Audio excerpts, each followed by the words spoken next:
एक घने जंगल में एक बहुत बड़ा पेड़ था। उस पेड़ पर एक बाज अपने बच्चों के साथ रहता था और उसी पेड़ के नीचे एक मुर्गी अपने छोटे छोटे बच्चे के साथ रहती थी। दोनों की दुनिया अलग थी, एक आसमान का राजा और एक जमीन पर रहने वाली माँ। एक दिन बाज के बच्चे खेल रहे थे। खेलते खेलते एक छोटा सा बाज का बच्चा अचानक घोंसले से नीचे गिर गया। वो सीधे मुर्गी के पास आ गिरा। मुर्गी ने उसे देखा। पहले तो डर गई, लेकिन जब उसने उस छोटे से बच्चे की आंखों में डर देखा तो उसका दिल पिघल गया।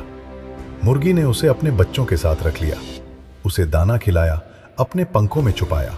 धीरे धीरे वो बाज का बच्चा मुर्गी के बच्चों के साथ बड़ा होने लगा। वो उनके साथ चलता, उनके साथ दाना चुगता, उनकी तरह कुक कुक की आवाज निकालता। उसे पता ही नहीं था कि वो एक बाज है। समय बीतता गया, बाकी बच्चे धीरे धीरे बड़े हुए, लेकिन वो बाज का बच्चा अलग दिखने लगा।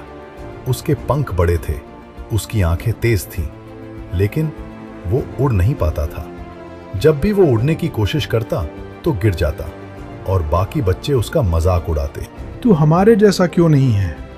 वो चुपचाप सिर झुका लेता और सोचता, शायद मैं कमजोर हूं। एक दिन वो अकेला बैठा आसमान की तरफ देख रहा था। तभी उसने देखा एक बड़ा बाज आसमान में बहुत ऊंचा उड़ रहा है। वो हैरान हो गया।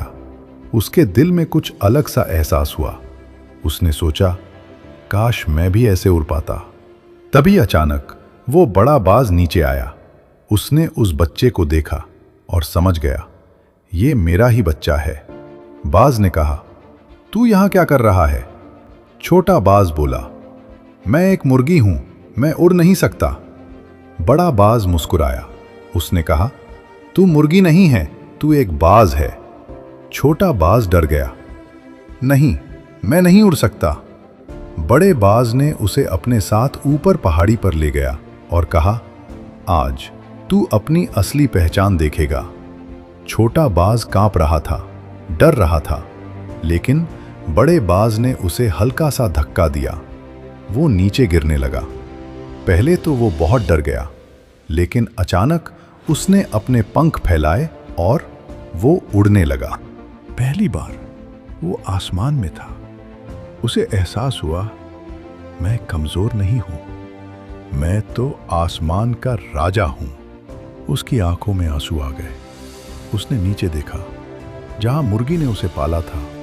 उसने दिल से कहा, मां, आपने मुझे जीना सिखाया, लेकिन मेरी असली पहचान आज मिली।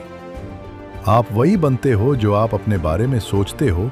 अगर आप खुद को छोटा समझोगे तो कभी उड़ नहीं पाओगे, लेकिन जिस दिन आपने अपनी असली पहचान पहचान ली, उस दिन पूरी दुनिया छोटी लगने लगेगी।